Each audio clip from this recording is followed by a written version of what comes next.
All we did was insult each other. Wow. My brother used to get called Brains because he was smart. Brains, from like Captain So Kirk. what was yours? Puff, queer, girl, and sausage jockey.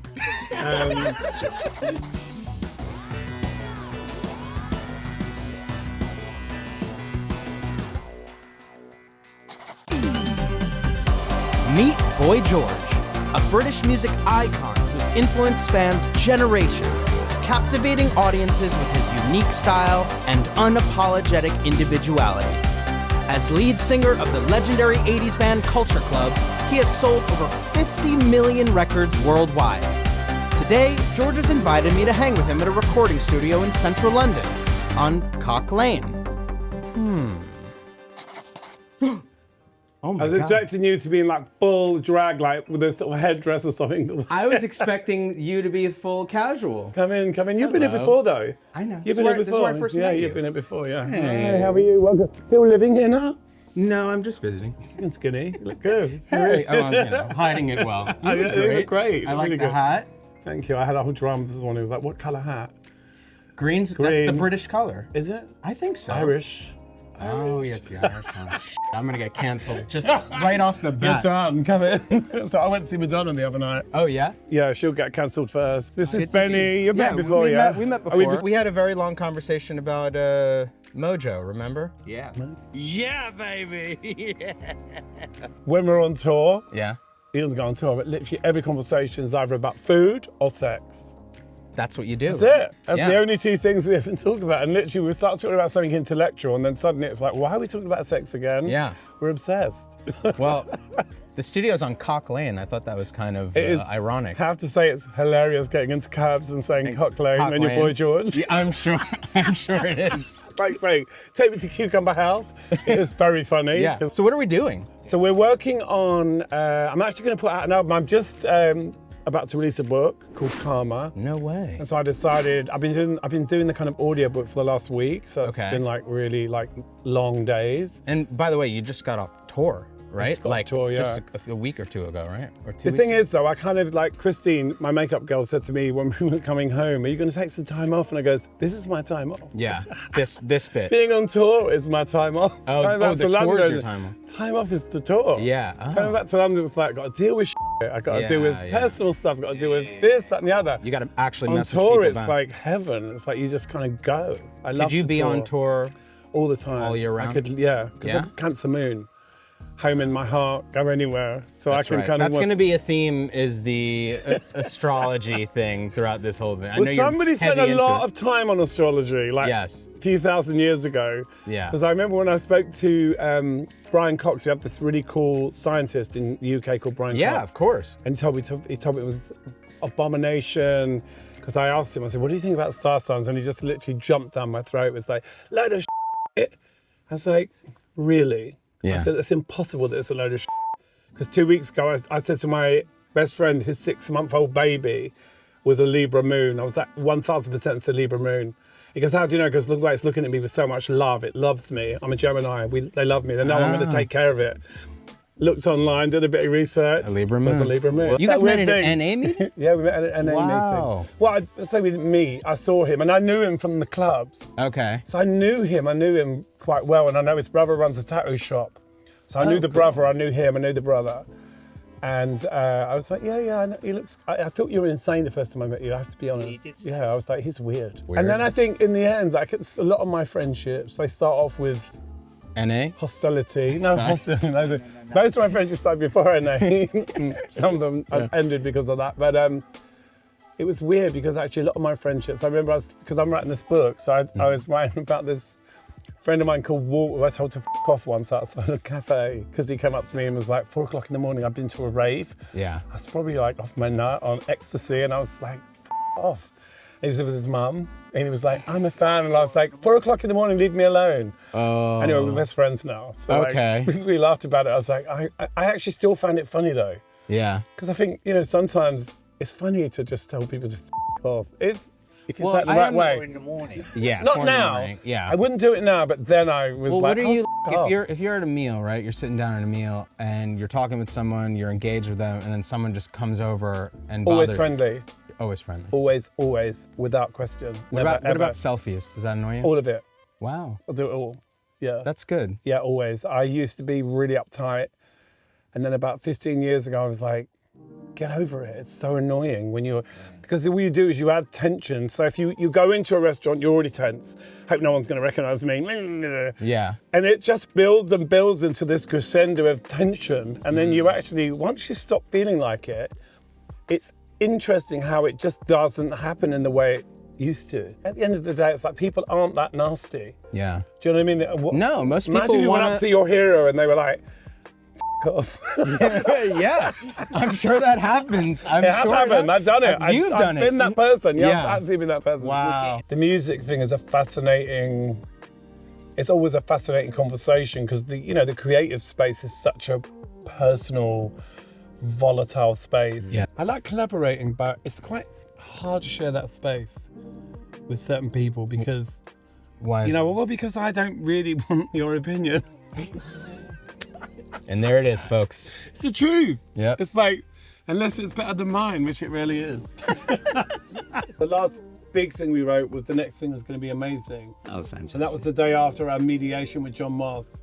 We had to go to a mediation with all these lawyers, and it was hideous. It went horribly wrong, and I was awful. I lost my temper. It wasn't great. And I walked out of there, and I was like, oh my God, it was so devastating. Why did that happen like that? And then I wrote this song, The Next Thing Will Be Amazing. But I got sued over a song. I got taken to court. Well, it wasn't just a song, but I got sued. When was this? Over my last book, my first autobiography, Take It Like a Man. One of my ex, can't even say what he is anymore because I don't know. But anyway, sued me. And he sued me over a song called Unfinished Business, which was very pointed. It was like, I hear you married some Danish girl. I'm glad it wasn't me. Because you're like so many of those boys, I know you break your promise easily. And so it was obviously about him, but the judge ruled that it was, you can't sue someone over a song. He sued you because he knew that you were talking about him in the song? Well, I told him before I put it out that I was writing it about him, and he wasn't happy. I told him I was writing the book. He told me to write whatever I wanted. So I did. Oh, wow. And, we won't mention his name. Yeah, no. But he was amazing. But he's even that, it's weird because I think it might be a Gemini thing, is that we can fall out with someone and really have a terrible experience and yet sort of overcome it. We just get to what we're like, I don't really care about that. You just let go of the hate and all when that. When I went for that court case about the song, I remember thinking it's a really good song. God, I'm a genius. You DJ as well, right? I started as a DJ. So in the 70s, I was a DJ before I was a singer. That's how I met Mikey. So Mikey Craig came to see me DJ at this club called Planet, and I was also briefly in Bow Wow Wow. That's crazy. 3 weeks. I was in Bow Wow Wow. Wait, they fired me in 3 weeks. It's the funniest, shortest history of any band member. Why were you fired? Well, Malcolm McLaren only brought me in to wind up Annabella, who was the singer. She wasn't behaving. She was 15. She didn't want to do what she was told. So he thought, let's get this bloke in who looks like a girl and threaten her position, which is what Malcolm wanted to do. But then once he experienced me, he was like, enough. I did this gig in Manchester and I had 2 songs in the set and it was sort of at the end of punk, so punk was over, but people were spitting at me and spitting all over me, and I just got the mic and was like, you motherfucker. I swung the mic over the crowd and was trying to hit them with the mic stand. Yeah. And afterwards Malcolm was like, I said, but that's totally punk rock. Why have you got a problem with it? And I got fired. And that was it. And then, it was in the newspaper that I got fired. Oh, wow. In a rock magazine called Melody Maker. Yeah. Mikey saw it. He'd also tried to audition for Adam and the Ants. So had John. That's weird synchronicity. So Mikey was like, I'm going to go and find this guy because I know he can sing because he was in this band. So he came up to me in the club and he was like, are you a singer? And I was like, kind of not, yeah, but not really. Yeah. I'm DJing right now. And that's how the band started. George, tell me what we're doing. So I'm putting a couple of songs on my audiobook for Karma, the book I'm writing. And one of the songs I'm putting on is called Suddenly I'm Wiser, which is about evolving. It's about kind of suddenly I'm wiser, and that's how it goes. It's taken me all this time to work out what I already knew. It's I practice this thing called the 3 principles, mind, thought, and consciousness. And what you realize when you do that is oh, you already know this. You just got confused or things got in the way, you know, Yeah. life, you know, the narrative of who you think you are got in the way. So this song is so mad because I won't say who inspired it, but during the pandemic, I went to a friend's birthday and I felt like they were really disrespectful to me, like where they sat me, how they treated me. And I'd gone out and I was like, why did I come? You know, taking cultural bullets, wounds to the soul, all of it imagined, still it hurts though. Because it's a friend treating you like you don't matter. And it's like, I've come out in a pandemic to celebrate you and you do this. So it was like, you know, it was one of those weird nights and I left as soon as I could. I left as soon as it was reasonable. I was like, get me out of here. Yeah. And, you know, then I was like, put it into a song. And then, of course, once I'd written the song, I thought, all right, it's a bit dramatic, but I still got a great song out of it. Yeah. It doesn't matter, you know, because I felt like, why am I out? Because obviously going out when you're me isn't like, it's a summer. Yeah, I can imagine. 2 hours of getting ready. Oh, yeah, just the Like they say, the show's at 8, like, so 5. You know? Yeah. I'm not complaining. I'm just saying it's that the reality. it's like when you go out to something and you've made an effort and the person wants you there because you're Boy George. Yeah. That's why they really want you there. So they've sort of said, come, but like, come in a hat. Yeah. Come as Don't like, you know, bring the beanie. Don't come as, you know, George O'Dowd, you know. Yeah. Even though they might say to you privately they hate Boy George and they love Gina. I'll say, oh, we love Gina. That's my nickname. My friends call me Gina. Oh, okay. But they say, we love Gina, but we hate Boy George. But Boy George you prefer at your parties. Yeah. I've given 7 years of battle, but now I'm 60. I'm far less swifty with my thinking.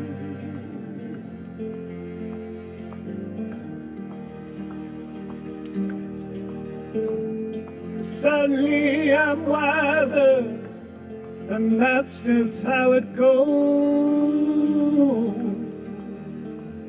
It's taken all this time to work out something I already know. Hey, we actually have a sponsor. And now a word from Forest Road Brewery. My name is Pete. I'm the founder, director of Forest Road Brewing Company. We like making beer and having fun. This is the lab. This is where we do in-house. We do color, we do bitterness, a little bit of micro. Most importantly, this is where we have draft blinds put in for QA. Quality assurance knows no time of day. It's very important to remember that. What am I tasting in this? Well, the most important thing to remember is you're tasting whatever you're tasting. I'm tasting beer. This type of beer I could drink a lot of responsibly. Like I said, we like to make good beer and have fun, and drink responsibly.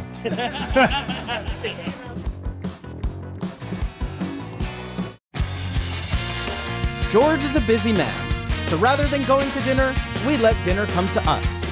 What would be a better place to feast on pizza than on Cock Lane? Whew, that was a mouthful.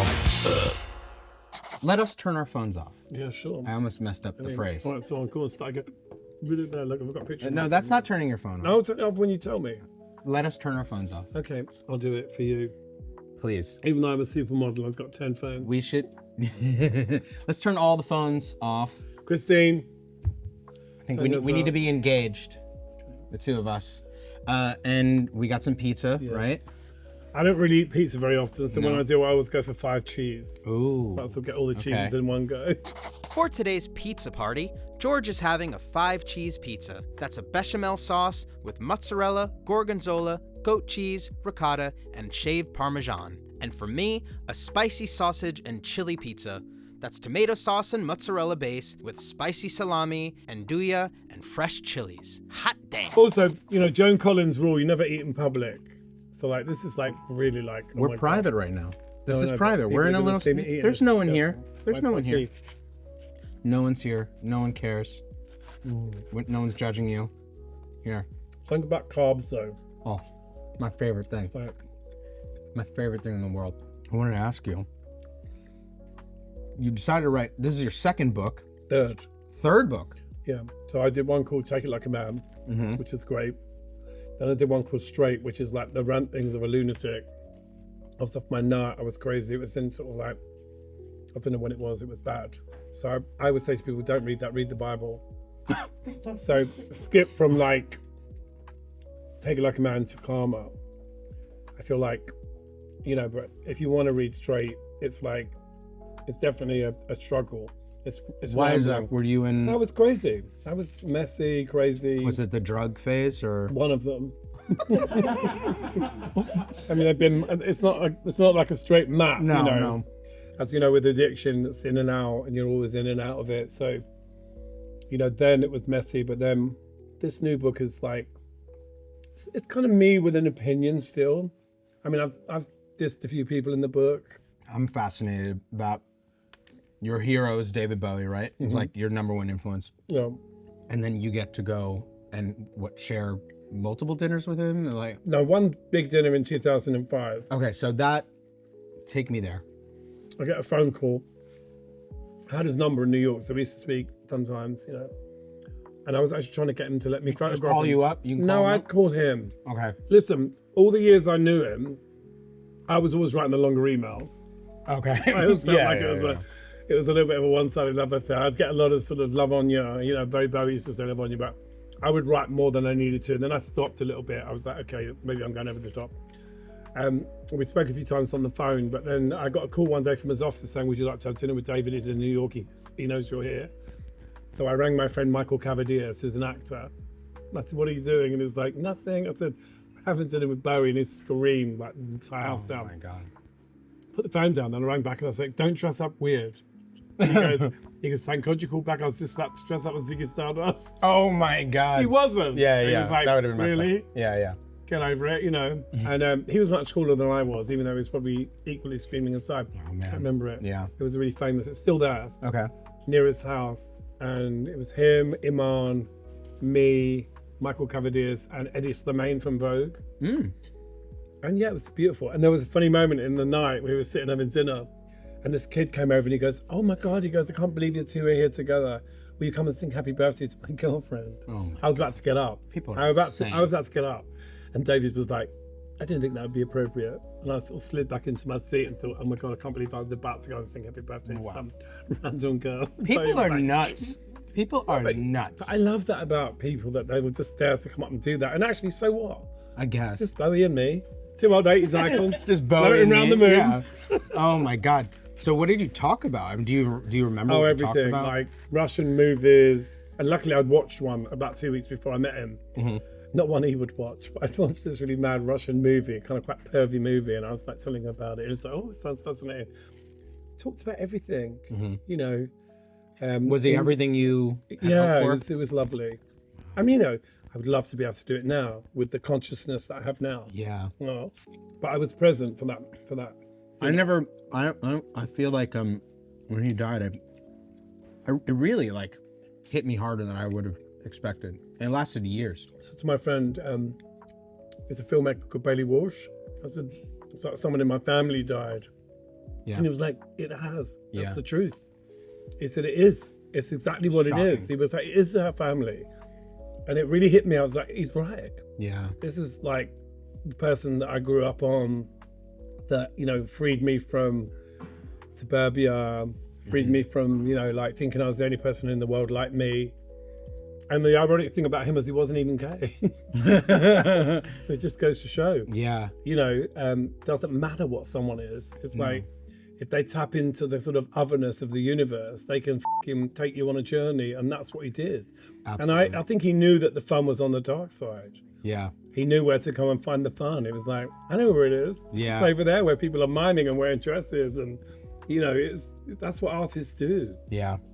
So yeah, meeting him was amazing. And he was like so beautiful. And I heard he could be difficult, Oh yeah. but you knew I loved him. So, I I mean, know, this is really good. but maybe you can paint your nails and eat the pizza with painted nails. Changes everything. It I was can. hoping you'd paint my nails while we're No, I don't. Do you know what? I don't paint my nails because I'm like such a bloke. I put nail varnish on, and after about 10 minutes, I'm like, look at it. It's everywhere.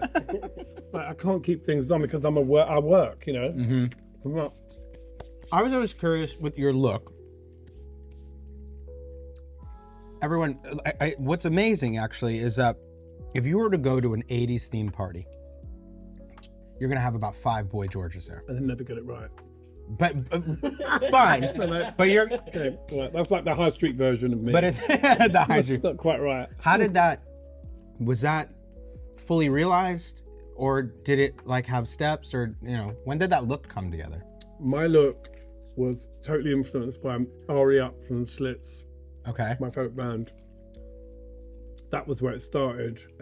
Ari was this white, German, kind of culturally confused, punk rocker, Rasta, kind of, it was during the whole sort of rock against racism in the 70s when punk fused with reggae. Bob Marley did Punky Reggae Party. It was like, people started to listen to like things like Still Pulse, Ku Klux Klan. There was a kind of consciousness about differentness in the 70s, particularly with punk and reggae, sorry. And Ari Up was in this band called The Slits, who I loved, was obsessed with them. They had this song called Typical Girls. Okay. And they were unique, they were amazing. And her look was what I was channeling. Really? So I was a bit John Lennon mirrored glasses. It was like the Rasta hat stuck on the back of the head. Obviously not real dreadlocks, we sewed them in, Okay. Weave. And it was like Jewish, Rasta. It was like basically anything. It was like anything that we felt like. Did you ever think when you were doing that, like, oh, this is gonna, like, people are gonna go insane over Yeah, this? people wanted to kill us. But I feel like people were, I mean, maybe because, I was pretty young when it happened, but I feel like people were just into what you were doing. Like, it wasn't, I think historically it's easy to say when people got into it. Yeah. But to start with, they weren't into it. When we got a publishing deal first. So we weren't signed to a record label. We sort of came in for the back door. We got this publishing deal that was like seen as the kind of, as songwriters, just in case. Yeah. They might do something. We're not sure about this lot, but let's give them a publishing deal because if they do blow up, we've got their publishing. That's the way they work in those days. And then we had the hit with You Really Wanna Hurt Me. Up until that point, and even when we had the hit, I remember going into radio stations, I've written about this in my book, where I could really see people weren't able to cope with who I was at all. Because suddenly it was like seeing a picture of me and then having me in the room, I wasn't like the bass player from the Sweet dressed up for the stage. Yeah.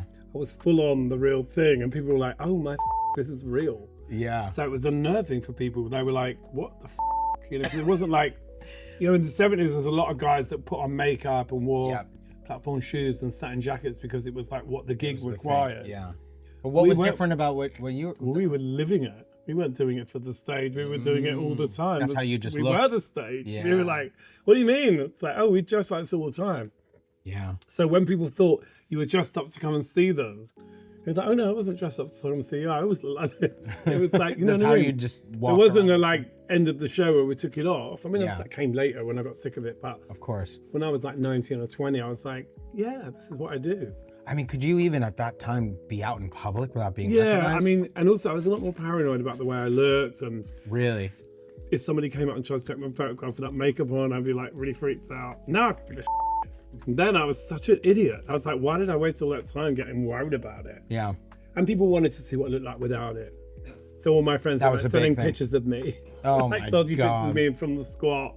Pictures of me in the morning with no makeup With no on, makeup. like looking like E.T. So there's one picture of me on the cover of the newspaper that was so funny. It was like me in my squat, like a t-shirt on. I mean, I'll find it if you've got to show it. And it's like literally, like, I look like E.T. I look like E.T. I'm like, I'm taking a picture of me. It's like this, like look, this t-shirt. I look so scruffy. I had eye makeup on for the night before. I can't remember the exact position, but it was like kind of.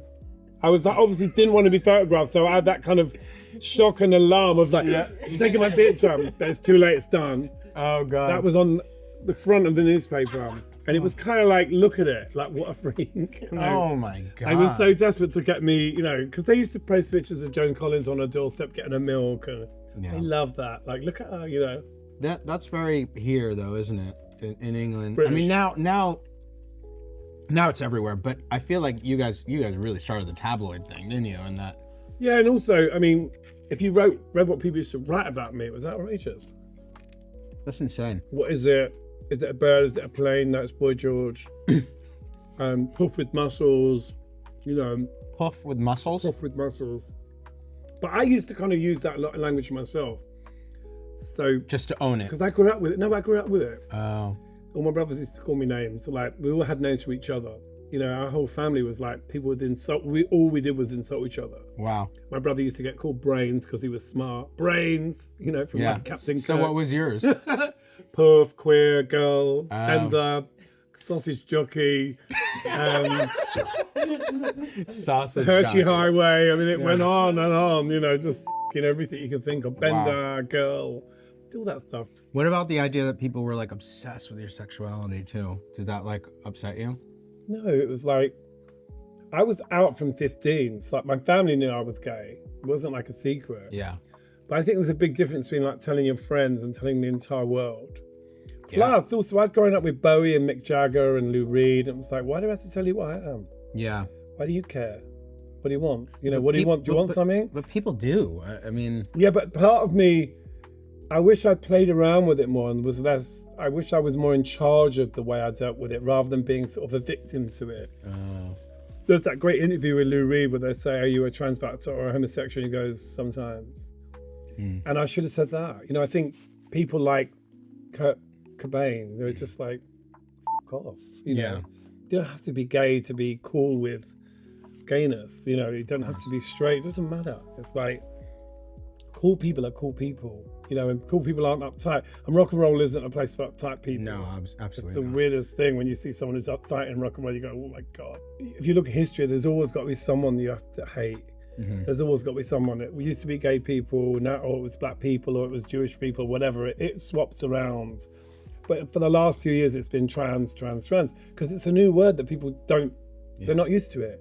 Do you know what I mean? They're like, oh, what does it mean? And it's like, actually, there's nothing, I would say there's nothing for you to get your head around. Say within trans, there's so many different people. There was someone, I was watching someone last night saying openly on TikTok, I believe being trans is a mental issue. She said she was a mental disorder, and I was like, I don't know if I agree with that.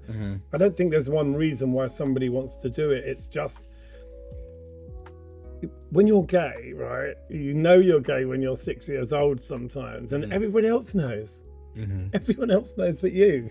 Everyone, your family knows, kids at school know, queer, and it's like, so long before you even know that you're different, you're told by everyone that you're different. And then you're told to stop going on about it. It's like, well, you made it the big deal. You told me it was something wrong with it. So I think it's, my view on all of this stuff is like, get on with your own life. It's nothing to do with you. Nothing to do with you at all. Nothing to do with any of us. It's like, even to me, you know, and by the way, I find myself defending straight people. I'm like, straight people are amazing. There was someone, I was out the other night, and there was a guy, and he said, oh, I was at a gay event, Attitude Awards, and the guy was like, oh, hi, I'm a heterosexual. I said, sorry, you don't have to apologize. What? I was like, my parents are straight, you know, and I was in this whole like, my brothers are straight, you know. I just think, you know, it's the internet. We always have to have something to be upset about. And unfortunately right now it's that, you know, but there is hypocrisy around that as well, because somebody trans is convincing, everyone loves them. Right? Oh yeah, but you're beautiful. You know, you look like a girl, you look like a boy. It's when there's something about them that isn't quite definable, that's when people get uncomfortable. You're not allowed to be this because you don't look like what I think. And that's the problem with it. That you have to be a bit more, just kinder. You know, I've had a couple of great art shows in the last year. Nice. And I'm working on some pieces at the moment. So I've got these free Basquiats that I'm working on, called the Free Basquiats, because I knew him quite well. Did you? Yeah. You know Basquiat? It was at my 24th birthday area, lying on the bed. Are you serious? That's It's just a person. I know, but that's crazy. That's just nuts. That's Everyone your life. say it's very Basquiat. People always say that about my work. Yeah. You know, they say it's very Basquiat, and I'm like, well, it's kind of like it's a big reference point for me. Yeah. You know, New You realize York, that, Andy Warhol, punk rock. Did you meet Andy Warhol? Yeah, I knew Andy. Yeah. Yeah. He slagged me off 4 times in his diary. Really? Yeah, said I was horrible. In his Literally. personal diary? Yeah, like in the to him- diaries, in the Warhol diaries, I'm in it 4 times. He said you were horrible? Each thing was a horrible insult about me. Boy George is rude. Him and Marilyn, and they know I can't answer them back. Was he right? No, yes and no. Okay. Yes and no. I mean, obviously, I loved him. Yeah. Maybe I didn't tell him. I've seen that British thing, like, he just sounds Warhol love. But obviously, in hindsight, I wish I'd been more creepy. I would have got a painting. Yeah. You would have gotten a painting. Oh, it would have been painted or something. I don't know what would have happened, but I did a painting of him last year called Andy Warhol Hates Me. Oh, cool. And it's a painting of Andy, and it says on it, the last time I saw Boy George, he was so fat. He said, I went to see Boy George at Madison Square Gardens, and he's so fat. Oh my God, he wrote that in the... He wrote it in the diary. So you made a painting out of it? Yeah, I'll show All right, it. well, let's show it. We'll just show it. Oh wait, hold on. Okay, well, you know what? We're gonna turn our phones back on. If you want to buy it, it's in Denmark, in the gallery. Well, Boy George, thank you so much for doing this. I love you. I really love you. Yeah, no, it was good fun, Let's right? hold hands. It was good fun. Yeah, it was good fun. Yeah. Let it go. Okay. Good stuff. As our time with Boy George draws to a close, I'm feeling an inspiration as large as his iconic hats. His evolution from a mere mortal to a musical deity is like discovering a hidden treasure chest. With his melodies as our compass, he guides us through the whirlwind of life, reminding us to dance through the turbulence and find harmony in the mayhem. Cheers to you, Boy George, for the tunes, the tales, and the reminder to always march to the beat of our own drum. Cock Lane, where cocks go. Cock Lane, cocks out, Cock Lane.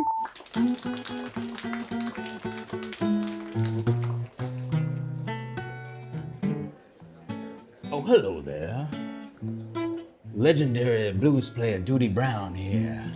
Just telling y'all to like and subscribe. Cause it's your duty to do so. And if y'all feeling extra generous, please subscribe to the Patreon.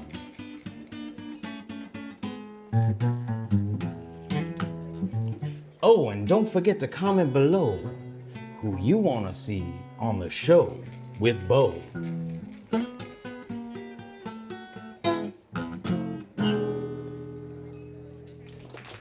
Duty knows what Duty wants, and Duty wants you to subscribe.